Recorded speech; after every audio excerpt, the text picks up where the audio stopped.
Good morning, wrestling fans. Welcome to PWR. Today, it is finally Friday. Finally Friday. That should be a hashtag. Instead of Follow Friday, it's finally Friday.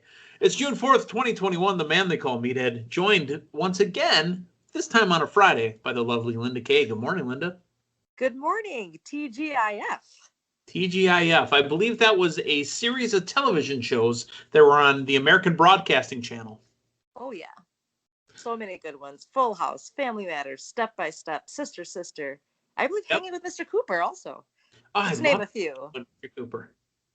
Holly Robinson, Mark Cooper. Yeah, that was a good show. I was definitely into some Holly Robinson beat. Oh, yeah. She gave me the 21 Jump Street. Jinx. I almost said she made my heart 21 Jump Street, but I interrupted. My bad. That's okay. That's what we do here. We just shoot them out. Speaking of shooting it out, who's our sponsor today? Linda, shoot it out. Always Collar and Elbow, where you can find the latest and greatest in wrestling street fashions. There's wonderful items on sales. There's still a spring sale. It's almost summer, but still check it out. collarandelbowbrand.com. I sported my Team USA Dream Team t-shirt this week for Memorial Weekend. USA. I also had to break out my collar and elbow jacket because it was chilly this past weekend at the GLCW show. But now it's feeling like summer again, Meathead. So I've got my holy smokes. Have you seen what's happening around here over the weekend? It's gonna be like 90s and sunny. 90s and sunny. I spent Tuesday at the pool, less than 2 hours. I am a friggin' lobster. Well, good thing to know that we have some collar and elbow tank tops on the site. Got even for the ladies, now that it's going to be 90s and sunny here in Wisconsin, I got the women's keyhole collar and elbow tank top. So check that out. That's on sale. Of course, we got some men's tank tops as well. collarandelbowbrand.com. And to save 10% off your order, make sure to use promo code Linda K. That's LINDAKAY. Save that 10% off your order and look fly this summertime. Fly. Pretty fly for a white guy. All right. So let's talk two quick bits of news here before we get into the Smackdown and Dynamite previews for tonight. It's both WWE. I'm going to talk positive, and then we'll go to the other one. Positive news. Money in the Bank. Tickets are on sale now. It is almost sold out. This is the first big pay-per-view that is going to go back into the arenas, back in front of fans. Money in the Bank in July, and they are, I think it's in Houston, if I'm not mistaken, or it might be Fort Worth, but it's in Texas. There's approximately 450 tickets left, according to Ticketmaster of what WWE released. A lot of them on the floor. Floor seats are selling for $1,500 a piece. Yikes. But good news. WWE is going to have a packed house, and I cannot wait. No matter how porous the quality of the on-screen show is, there's nothing better than having a packed house, excited to see what they see. It does add to what's going on TV. Absolutely, and for the first big pay-per-view for WWE to unveil back to the audience being Money in the Bank, that's huge. I mean, that's already something at a pay-per-view everyone looks not most forward to, but one of the pay-per-views, this is what most look forward to. The high spot match. To see it, and able to see it live and have that crowd interaction with the talent feeding in on that. That should be tremendous. So excited to see that, and that's going to be here before we know it. Yeah. Now, I would assume they're going to do a men's and a women's. However, I have a question for you. Do you think that they had any plans for Braun Strowman, Lana, Buddy Murphy, Santana Garrett, Ruby Riott, and Aleister Black for the Money in the Bank? I would say probably not, because, unfortunately, they were, part of that list from this week, which is still quite a shock. And I know you and Matthew talked about it. It was the buzz in the wrestling world this week. But yeah, I was most shocked about Braun Strowman. I mean, you guys already went over the reasons, but him just being the main event for the title the last pay-per-view, and just everything from Mania to everything he's done in the past year, that was the most shocking to me. And like you mentioned, obviously Aleister Black, another shocker considering he Huge. just had that new rebuild and just the time and effort spent into that. And he was one that's been off TV for a while, and definitely one I was looking very forward to seeing back once again. And him having what would have been I thought a great program with Big E just get scratched like that. Yeah, pretty sad. But and you mentioned Lana just being in her match. Would be right, just having a match. I just wish to kind of know, like, I mean, obviously it's tough decisions, but the reasoning to the specifics. But yeah, definitely a shock. And were they going to be a part of Money in the Bank? Probably not, considering what had happened. But Right. I mean, all of them would have been great. There's a pretty poor pun that I was going to make there. I'm like, well, who's not going to be in Money in the Bank? And I was going to go Braun Strowman, and I was going to read off the list. But, there are 450 tickets left, apparently. Yeah. Those are pretty hefty prices. But, I mean, for maybe they anybody. know a guy. What? I said maybe they know a guy that can get him a deal on those seats. Yeah.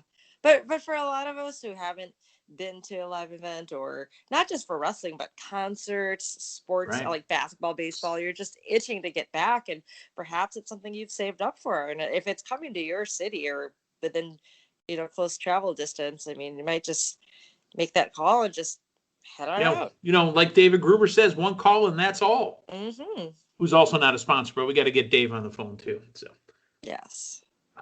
Here's the news that I said. I started with the positive with Money in the Bank. I'm going to lead into this.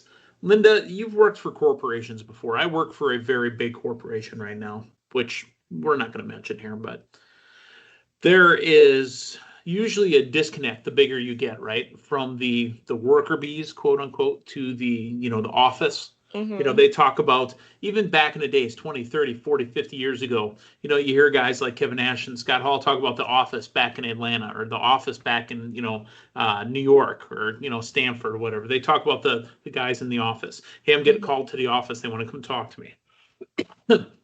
Johnny Ace, John Laurinaitis, is the office, right? He just got bumped up to the head of talent relations now. And how would you feel if you were Braun, Lana, Buddy, Santana, Ruby, or Aleister, and you got your text message that said, hey, these other guys are being let go due to budget cuts. Sincerely, Johnny Laurinaitis. You got a text message. Now, we're not saying that Braun, Lana, Buddy, Santana, Ruby, or Aleister got this, but everybody else that are talents, NXT, Raw, and SmackDown, got a text message, a group text message, a push notification from the office saying, due to budget cuts, we're going to be letting these people go. All right, thanks, bye. I don't think that's very good business. I'm just saying. But, I think it could have been handled in a better way. Right. I mean, how, this got leaked out, that it was definitely... I guarantee you one of the talents sent it over to the, to a sheet and said, hey, go ahead and put this up. This is what we got. Right. I mean, typically, just from working in corporations in the past as well, this usually came in the form of a mass email. Is right. But have you ever gotten emails on people that were set free to explore their employment opportunities? Yeah, it's in some companies, yes, but I don't think group text messages, the last time I worked with a corporation, was so much a thing, but I feel that it could have, with the what's the word, the size of this, of these releases, just of who it was, how it'll change programs. I think that could have been something that would have been better said in person. I don't know how often their meetings take place, or everybody's living pretty close for the most part, I feel, or maybe this could have taken place. They're pretty much, yeah, right. And then, call time to a building, let's say they're doing a live, 8 show, call time to a building is usually 2:00, right? So you're supposed to be in the building. There's usually all talent meetings. That's when they have everybody on site at one time. Right. I think that may have been the better call for this announcement.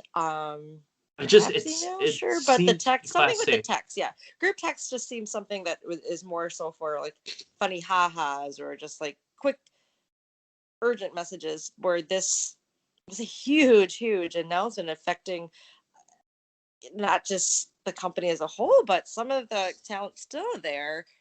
For example, Big E with Alistair, just example, or Braun with Lashley, McIntyre, right. That just for example, I think, yeah, text message, like if it's a group text like that, I see that. I mean, to me, group text messages would be more or haha, or you know what I mean, or like, hey, we need to do this quick. It's just striking me the wrong way, is what I'm getting at. It hit me the wrong way. So, and again, you can imagine somebody from The Office going, due to budget cuts, the following talent were released today. All right, bye, John Laurinaitis. We joked about it before we went on the air, but I mean, back in the day, you used to say, well, I'm going to get future endeavored. I hope these people aren't now getting what, I termed trash bagged. Yeah. Let's hope that they take a little more care in how they return some of the property of these talents. I mean, maybe that chair belongs to Aleister Black, the one that he used to come up in, as part of his entrance. Yeah, perhaps, but yeah, especially the whole trash bag, incident coming to light as of late, I would think that it would have changed. And remember that was tied with Mark Carano, and if he's gone from the company, I would hope that their items are not still shipped in a garbage bag. Let's hope it's not something that's trending hashtag trash bagged. Okie doke. Let us talk now about All Elite Wrestling and Friday Night SmackDown. First off, tonight, Friday Night SmackDown will be having a few matches. Somebody attacked Rey Mysterio last week.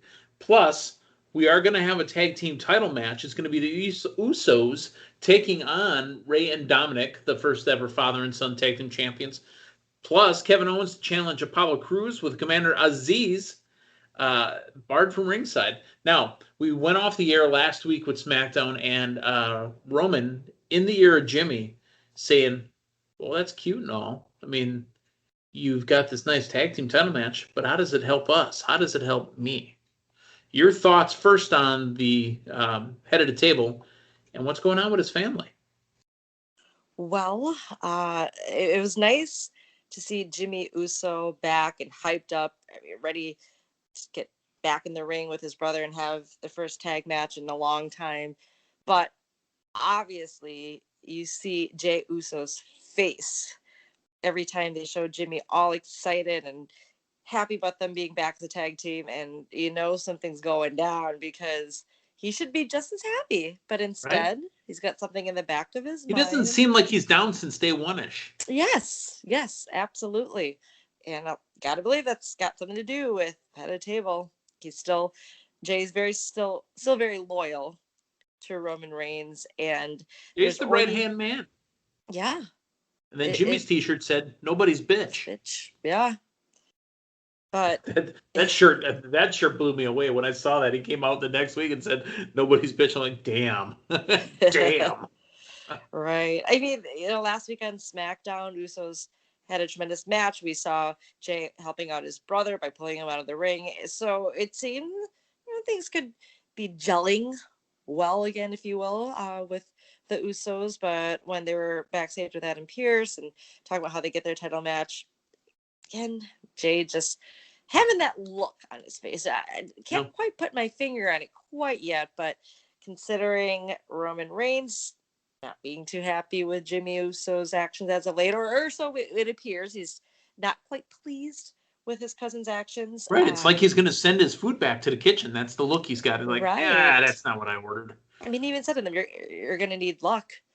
Okay. I mean, they won their match, but now tonight, we've got a title match with the Mysterios, which, we did see Rey, as you mentioned, get attacked last week, and it went straight to Dirty Dogs in the ring. I mean, I know they've done it before. Yeah.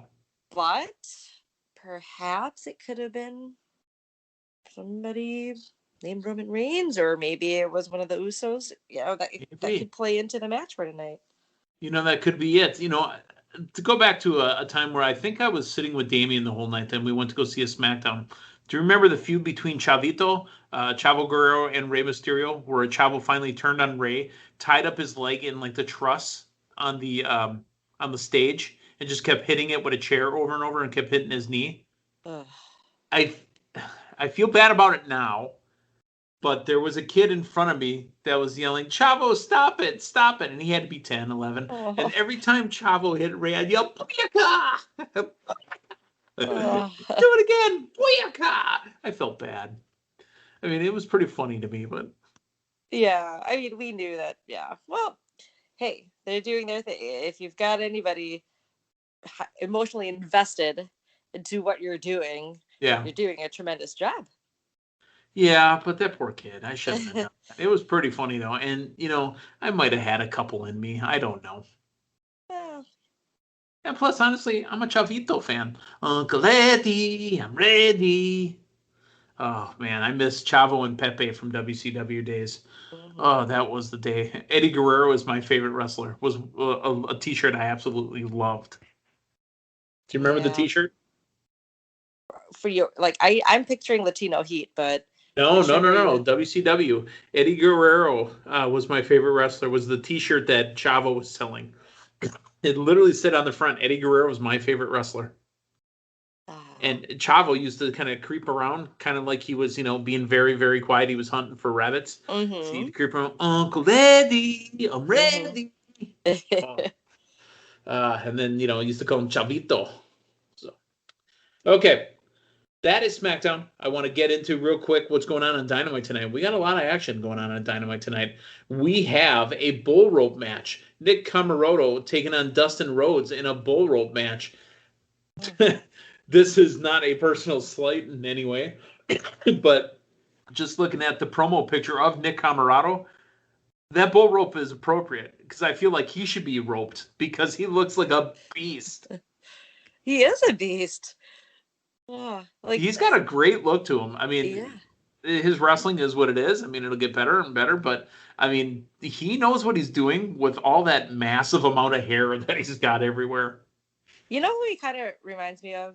In a good way, because I loved him, Ogre in Revenge of the Nerds. Oh, yeah. Just like, I mean, I don't know how Ogre is underneath his t-shirt, but just his look, the hair, just, again, being a beast, but in a good way, those jocks, they really picked on Ogre and Revenge of the Nerds, too.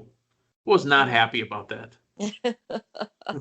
Again, we've talked about that movie. We could do a whole episode on this first part alone. Matter of fact, when I come into my apartment complex, I got the old cruise control set at 35. There you go. Sorry. Yeah, but no, it should be a great match. We saw the lead into this from the Battle Royale match. So, yeah, Dustin with that bull rope match, or bull rope. So, it should be an interesting match tonight. Here's what else we've got going on tonight for AEW. We've got the tag team champions, the Young Bucks, taking on the Death Triangles, Pac and Penta El Zero Miedo. Cody Rhodes and Lee Johnson versus QT Marshall and Anthony Ogogo. My daughter loves Anthony Ogogo's ring music. Doom, doom, doom, doom. Doom, doom, doom, doom. It's like somebody's ringing the doorbell. Yeah. We're going to hear from Sting and Darby Allin. Christian Cage and Jungle Boy will battle Private Party, because there ain't no party like a private party, because a private party does not stop.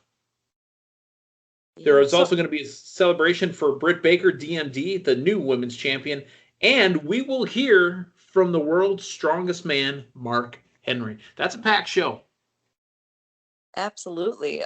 So much happened at Double or Nothing, and this is a great way to get things rolling with a lot of the outcomes from the pay-per-view. But I'm excited to see the Britt Baker celebration. I feel not only, is she tremendous on the mic, but I think we'll see who the next number one contender will be, or who at least is up to the challenge for Britt Baker. And I want to hear Mark Henry. We got to see him come out briefly at the pay-per-view, but definitely want to hear what he has to say about AEW and his excitement taking place.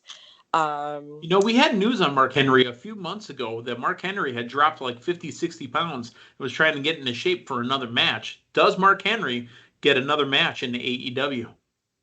Perhaps. I mean, all that's been said so far is him being a part of AW Rampage when that starts, but starring The Rock, right? And the Lizard and the King Kong, and what was the other one? The Godzilla one? Oh, wait, that was the video game. Never mind. Yeah. Yeah. So I confused the video game and the movie and yeah. But I mean, AEW is just on a roll. Get to see a packed house again. I'm assuming that they can continue with the capacity that they've been doing. I mean, and they're at dailies still. First official, by the way, the first official night out of dailies per AEW AllEliteWrestling.com, Wednesday, July 7th. They will do Dynamite from Miami, Florida. And then on the 14th, they are heading also to Texas. Again, Texas must have a sign on the border that says open for business because everybody's running shows in Texas. And at the same time. Yeah. literally. Cedar Park, Texas, July 14th. July 21st, Garland, Texas. August 18th, they're running Houston. Holy smokes, Houston getting 2 mega events within a couple months of each other. Yeah, they are running Houston simultaneously, or running Texas simultaneously, that being WWE and AEW. Right. And then before we know it, we'll get SummerSlam. Yep.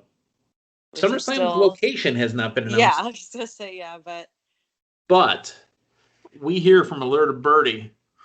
I don't know if I want to say this on the air. You guys can keep a secret, right? I don't know if I want to say this on the air, but it is possible this could be in Viva Las Vegas. Unfortunately, SummerSlam airs the exact same night as Manny Pacquiao in Las Vegas. I mean, I was surprised that, I know a lot of people why it's not on Sunday, or if, for whatever reason. Right. But why are they running on a Saturday when they could run Sunday? Yeah. To be continued. Did the people in Denver say we have to have a Sunday, otherwise we can kick rocks? Because the house show in Sunday, the day after SummerSlam, is in Denver, Colorado, per Matthew Thomas. Yeah. Because if it is in Viva Las Vegas, but I hear from you guys, Matthew Thomas might make the trek to Vegas as well. That's right. He might be heading down Route 66. We'll have to see. But we need him to get that Denver to Appleton flight so then we can drive in to August 25th. Dynamite, Milwaukee, Wisconsin. So. Mm-hmm. All right, Linda, that is our week. We have talked about AEW. We've talked about WWE. We've talked about hashtag trashbagged. And we've got so much more coming up next week. For Linda Kay, I'm the man they call Meathead. Thank you guys for joining us. Make sure you're liking and subscribing. Facebook, YouTube, Apple, Spotify, Stitcher, all the different places that you're listening to it. YouTube, anywhere you're listening, anywhere you're watching. Spread the word. Spread the love. Head on over to collarandelbowbrand.com. And PWR. Oops, sorry, go ahead. I was going to say, use the promo code Linda K. Save that 10%. And you were going to say again about something? Make sure to keep up to date on our draft on Twitter at PWR Draft 2021. That's right. The one and only Linda Kay currently leads by 5 points. Linda, I got to ask you this. I know we were going to go, but I got to ask.